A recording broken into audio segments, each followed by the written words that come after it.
You set the alarm for 6 o'clock. You did it the night before, full of good intentions. You were going to wake up early. You were going to have a calm, quiet morning.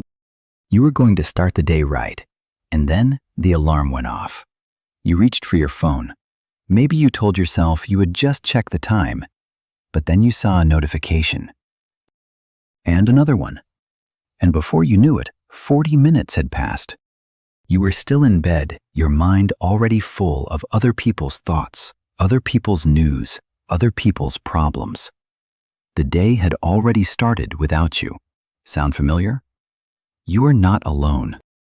Most people begin the day this way, not because they are lazy, not because they don't care, but because nobody ever showed them another way. This is a graded lesson for English learners who want to think and grow. Today we are going to talk about the morning, not in a small way, in a way that could change the direction of your entire life. Because here is what the most successful people in the world understand that most people don't.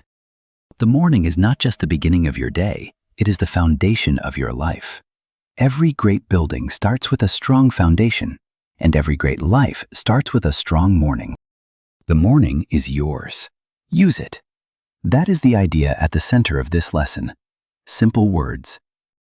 But the people who truly live by them are the ones who build the lives that the rest of us look at and wonder, how did they do it? We are going to answer that question today. We are going to look at what successful people actually do in those quiet hours before 7 in the morning. Not just the habits, but the thinking behind them, the philosophy, the code. Because the truth is, a morning routine is not about waking up early. It is not about a perfect checklist. Forcing yourself to be someone you are not has no place here. A real morning code is about one thing: choosing yourself before the world gets a chance to choose for you. By the end of this lesson, you will understand exactly why the first hour of your day is your most powerful hour. You will see why most people give it away without even realizing it. And you will have a clear picture of what you can do instead. When you truly understand something, the change comes naturally. You don't have to force it. You want it. Now, if this is the kind of content that moves you forward, that helps you grow, subscribe right now. There is more coming, and it will be worth your time. Let's begin. Lesson 1. The world is already talking. Here's what most people miss. The moment you open your eyes, the world is already talking. Your phone is buzzing. Your inbox is filling up. Somewhere a news story is breaking. Somewhere a friend posted something. Somewhere someone needs something from you. And if you pick up your phone in the first 5 minutes of the day, you have already made a choice. You have chosen to let the world set the tone for your morning. You have chosen to react instead of create. Think about what that really means. Your brain in the morning is not the same brain you have at 3 in the afternoon. In the early hours after a full night of rest, your mind is quiet. It is open. It is ready. Scientists call this a window of clarity. Your thoughts are your own. Your focus is your own. Your emotions have not yet been pulled in 10 different directions. That window does not last long. One notification can close it. One piece of bad news can close it. One argument in the comments of a post you never needed to read can close it. And most people close that window every single day without ever knowing it was open. Picture a man many people might recognize. He wakes up at 6. The alarm rings, and the first thing he does is reach for his phone. He checks his messages. He reads the news. By the time he gets out of bed, he is already anxious. He is already behind. His mind is running through other people's problems before his feet have touched the floor. He rushes through breakfast. He skips his plans. He arrives at work feeling like he has already lost something, though he cannot say exactly what. That feeling has a name. It is called a reactive morning. A reactive morning is when the day happens to you instead of you happening to the day. When you wake up and immediately absorb the world's noise, you give away the one thing you cannot get back, your first hour. Most people let the day choose them. Successful people choose their day. Look at the lives of people who build great things. They protect the morning. Not perfectly, not always, but consistently. They understand something that takes most people years to learn. Before the world asks anything of you, the morning belongs to you. Not to your boss, not to your inbox, not to the news. Not to anyone who posted something you feel you need to respond to right away. To you. That first hour is yours, but only if you decide to keep it. The question is not whether you have time in the morning. Almost everyone has some time. What matters is what you do with it. And right now, if your answer is, I check my phone, that is the first thing we are going to change. Not because screens are evil, not because the world is bad, but because you deserve to meet your own mind before the world gets a chance to crowd it. Own the morning before it owns you. Lesson 2. A Tale of Two Mornings. Same city, same age, same job, same alarm set for 6:30. The first person wakes up. She reaches for her phone before she even sits up. She scrolls through messages. She reads about something that happened overnight. She sees a photo that makes her feel a little worse about her own life. She watches a short video. Then another one, then one more. By the time she gets up, 35 minutes have passed. She showers quickly. She skips breakfast. She rushes out the door with a coffee in one hand and a feeling of low-level stress in the other. She is not happy about it. But this is just how mornings are, she thinks. This is just what life looks like. The second person wakes up. She does not reach for her phone. She sits on the edge of her bed for one moment and breathes. She drinks a glass of water. She goes for a walk just 20 minutes around the block. When she comes back, she writes 3 sentences in a small notebook. Not a long entry, just 3 sentences about what she wants from the day. Then she makes tea, sits quietly for a few minutes, and gets ready. Same city, same age, same job, different morning. Now think about this. 6 months later, these two people are not in the same place anymore. The first person feels tired in a way she cannot explain.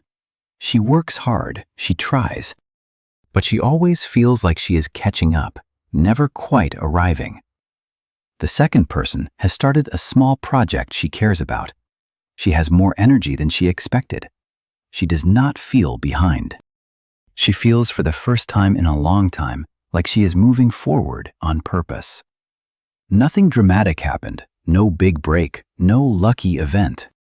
Just 6 months of different mornings repeated quietly day after day. Some people spend the morning consuming the world. Others spend it building their world. That is the only difference between those two people. One consumed, one created. One let the morning fill her with other people's content. The other used the morning to connect with herself. Her routine was not complicated. She did not wake up at 4 in the morning. She did not meditate for an hour or run 10 kilometers. She did one small thing before the world got loud. She chose herself first. And that choice made every morning over months and years become something extraordinary. You know which person you want to be. You have always known. The question is not about wanting. It comes down to what you actually do when the alarm goes off. That first decision of the day is smaller than you think, but it carries more weight than almost anything else you will decide all day. Because the morning sets the tone, not just for the hours ahead, for the kind of person you are becoming one day at a time. 6 months later, 2 people who started in the same place are living completely different lives, not because of talent, not because of luck, because of mornings. Lesson 3. Move before you think. Have you ever had a morning where your body felt heavy before the day even started? You woke up and you were already tired, not from the night before, just tired in a general way. Tired of the routine, tired of the effort, tired of trying. You sat on the edge of the bed and thought, I don't want to do any of this today. Most people on mornings like that stay still. They wait for motivation to arrive. They think, once I feel ready, I'll begin. And they wait. And they keep waiting. And the morning slips away, and they feel even worse for having lost it. Here is something the most successful people understand about the body and the brain. Motivation does not come before action. It comes after. You do not wait to feel ready. You move first, and the feeling follows. Let me make this simple. If you feel foggy, if you feel slow, if you feel like you cannot begin, move first. Not a long run, not an intense workout, just movement. Stand up. Walk to the window. Stretch your arms above your head. Step outside for 10 minutes. Let your body remember that it is alive. When you move your body even gently, your brain begins to wake up. Blood flows. Oxygen moves. Something shifts inside you. The fog does not disappear completely, but it lifts enough for you to begin. And beginning is everything. Motion creates emotion. Move your body before you move the world. Oprah Winfrey, one of the most successful and widely recognized people of the last 50 years, has spoken openly about her morning. Her phone stays face down in the early morning. She meditates for 20 minutes. Sometimes she walks outside in silence. She says she needs that quiet space at the beginning of the day to feel like herself before the demands of the world begin. Notice what she is doing. She is not doing more. She is protecting something. She is protecting her connection to herself, her own thoughts, her own energy, before the day asks anything of her. Being Oprah is not a requirement.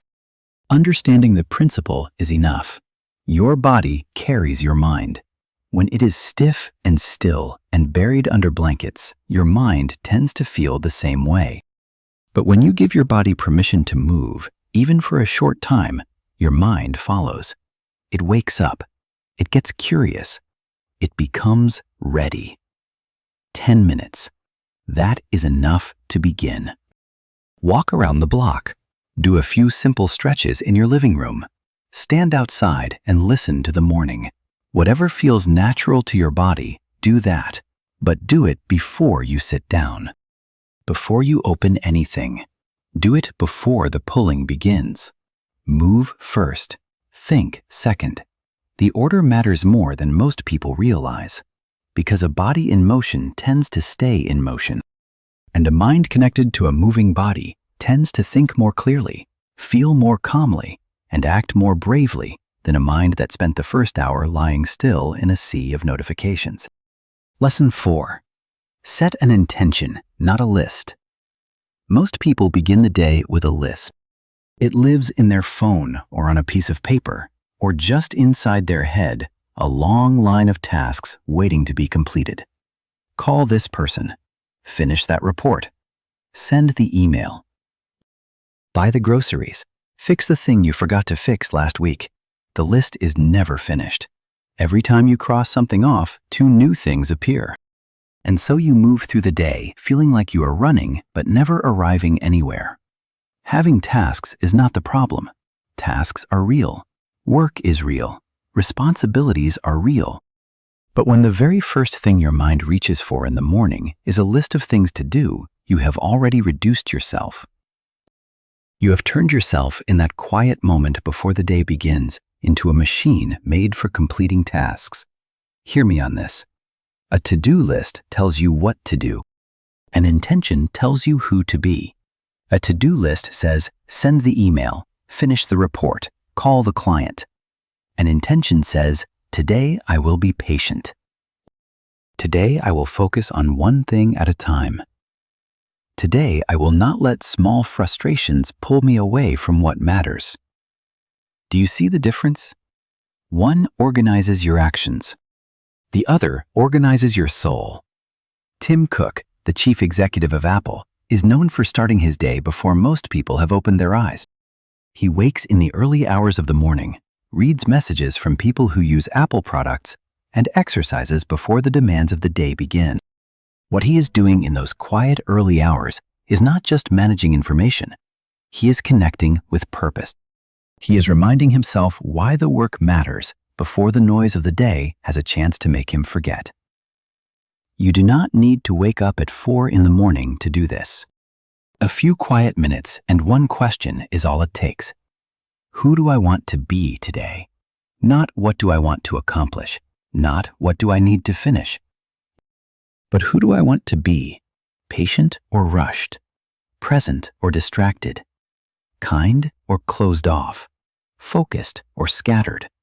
When you answer that question first thing in the morning, something changes. You move through the day with a direction that goes deeper than your task list. You make small decisions differently. You respond to difficult moments differently. Because somewhere in the back of your mind, you are holding an intention, a quiet commitment to the version of yourself you chose in those first few minutes. 99 people start the day asking what to do. One starts asking who to be. That one person is not smarter, not more talented, not more disciplined by nature. They have simply learned to ask a better question first. You can start today. Before you open your list, before you check your messages, take 60 seconds. Breathe. Ask yourself who you want to be in the next 16 hours. Write it down if you can. Even one word. Patient, present, brave, generous. That word becomes your morning intention. And your morning intention becomes the quiet foundation of your entire day. If this lesson is speaking to you, if it is giving you something real to think about, subscribe right now. There is more coming, and it will be worth your time. Lesson 5. Protect your best hours. Willpower is not unlimited. Most people treat it like it is. They save the hard work for later. They tell themselves they will focus after lunch, after the emails, after the meeting, after the kids are in bed. They push the most important things to the end of the day when they finally have a moment of quiet. But by then, the mind is already tired. Pause for 1 second. Think about how your brain actually works. In the morning after sleep, your mental energy is at its highest. Your ability to focus, to resist distraction, to make good decisions, to do the work that truly matters, it is strongest in those first few hours. As the day goes on, every decision you make, every small frustration you manage, every piece of information you process, each one takes a little from that energy. By evening, most people have very little left. Researchers who study decision-making call it ego depletion. The basic idea is this: the more choices and pressures your mind handles through the day, the harder it becomes to think clearly at the end of it. Your best thinking happens before the world has had a chance to drain you. You wake up, your mind is clear, your will is strong. That is your window. Marcus Aurelius understood this almost 2,000 years ago. He was the emperor of Rome, one of the most powerful people who had ever lived, with more decisions to make and more demands on his attention than almost any person before or since. And yet, every morning before the business of the empire began, he sat down and wrote. Not orders, not plans, not letters to generals. He wrote to himself. He asked himself questions. He reminded himself of the kind of man he wanted to be that day. The writing we still have from those mornings became one of the most widely read books in human history. We call it Meditations. He did not write it at night when he was tired. He did not write it between meetings when his attention was pulled in 10 directions. He wrote it in the morning, in the quiet, when his mind was his own. He knew what his best hours were, and he protected them. Most people do the opposite. They answer emails at 8 in the morning when their mind is fresh and focused enough to write something meaningful. They scroll through their phones when their imagination is alive and ready to create something. They sit in meetings that could have been messages, spending their sharpest hours on other people's agendas. Don't save your best thinking for when your brain is already tired. That sentence is worth keeping. Write it somewhere you will see it. Your most important work, the project you care about, the problem you need to solve, the thing you keep saying you will get to someday. That work deserves your best mind. And your best mind exists in the morning. Own that time. Guard it. Not for what is urgent, for what is important. Urgent things shout. Important things wait quietly. And if you always answer the shouting first, the quiet things never get done. Protect the morning, not from everyone and everything forever, just long enough to do the work that matters. An hour, sometimes less. But make it yours deliberately before the day takes it from you. Lesson 6. The Compound Morning. 30 minutes. That is all we're talking about. 30 minutes every morning, used with intention before the noise begins. Not an hour, not 2 hours. Just 30 minutes of quiet, deliberate time that belongs entirely to you. It does not sound like much, but follow the numbers for a moment. 30 minutes a day, 7 days a week, is 3.5 hours every week. 3.5 hours a week over 52 weeks is 182 hours every year. 182 hours. That is more than 7 full days of focused, intentional time invested in yourself, your growth, your thinking, your body, your goals. Now think about that. Most people say they don't have time. They say they would love to read more, to exercise more, to think more clearly, to work on the things they care about, but they don't have time. And yet, somewhere in those early morning hours, there are 30 minutes sitting quietly waiting. Not for you to do more, for you to do something real. Robin Sharma, the author and thinker who wrote about what he called the 5 o'clock club, spent years studying the morning habits of high performers around the world. What he found was not that successful people do more in the morning, it is that they do something consistent. They show up every morning, even when they don't feel like it, even when the bed is warm and the world outside is cold. And they invest in themselves before they invest in anyone else. It's not about one great morning, it's about one honest morning. It's about showing up when it's hard. The compound effect is a principle most people know from the world of money. You invest a small amount consistently over a long period of time, and eventually the growth becomes remarkable. But the same principle applies to everything, to fitness, to knowledge, to skill, to the quality of your thinking, to the life you are building. Small mornings build extraordinary lives. Most mornings won't feel extraordinary. Most mornings you will wake up, do your routine, and feel more or less the same as the day before. That is fine. That is normal. The point is not the feeling. The point is the direction. Every morning you choose yourself first, you are pointing your life somewhere. Every morning you give that time away before it is even asked for, you are pointing in a different direction. Over months and years, those two directions lead to very different places. Think about that. 5 years from now, you could look back and see that you built something. Not because you had more talent, not because you had more luck, but because you had better mornings. Consistent, honest, intentional mornings. 30 minutes at a time. That version of your life is not far away. It starts tomorrow morning, and it starts before 7. Lesson 7. Build your morning code. Now it is time to put it all together.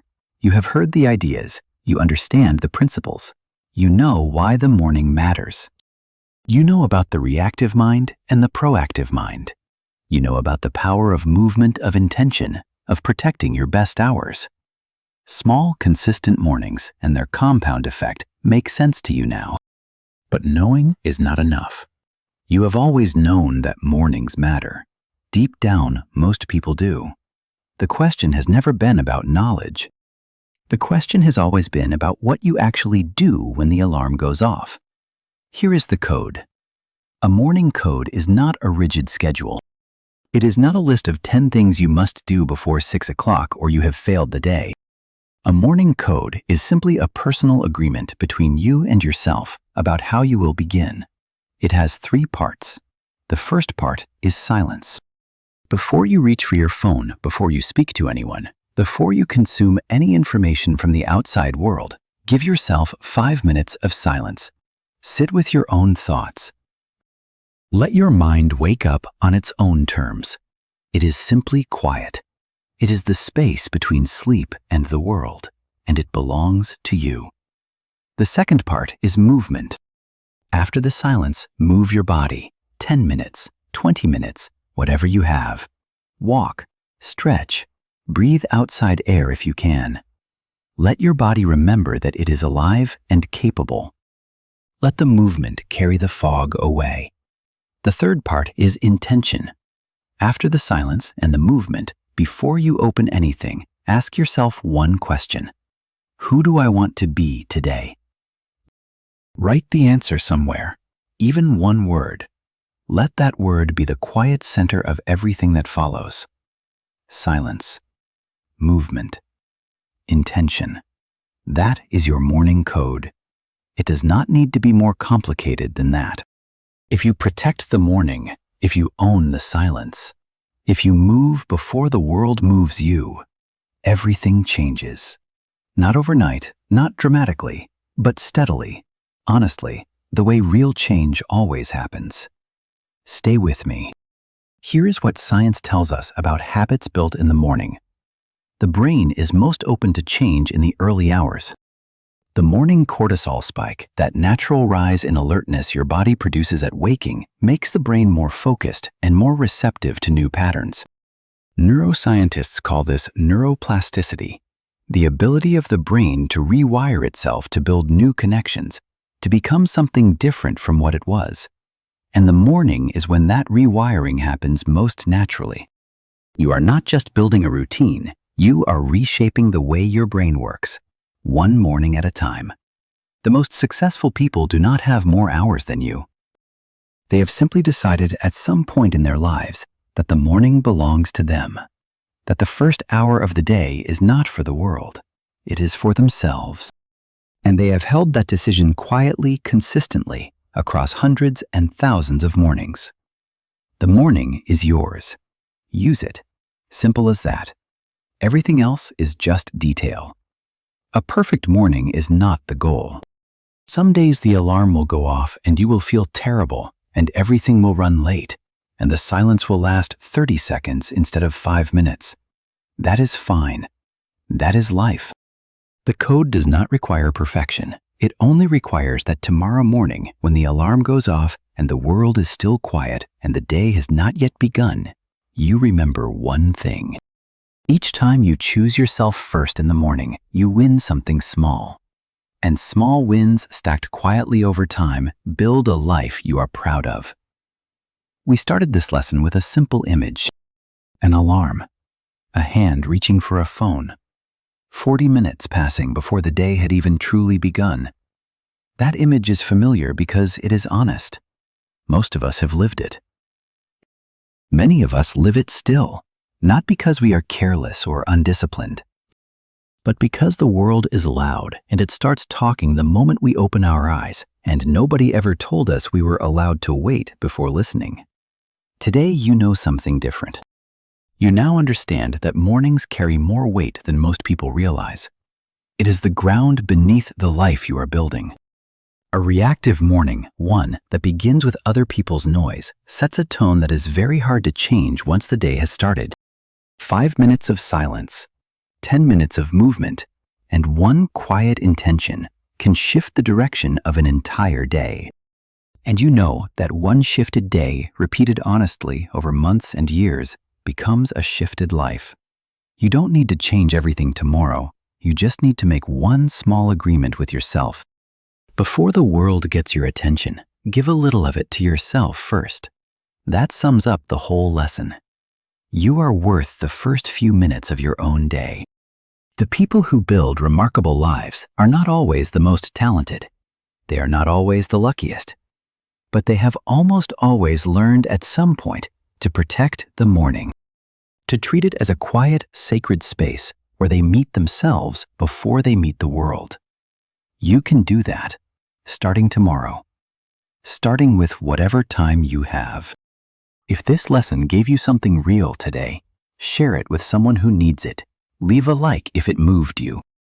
And tell me in the comments, what is the first thing you do every morning? I read every comment and I would love to hear from you. Keep listening every day and let your mornings grow with your mind. Every lesson is one more step to improve your English and your thinking. See you in the next lesson.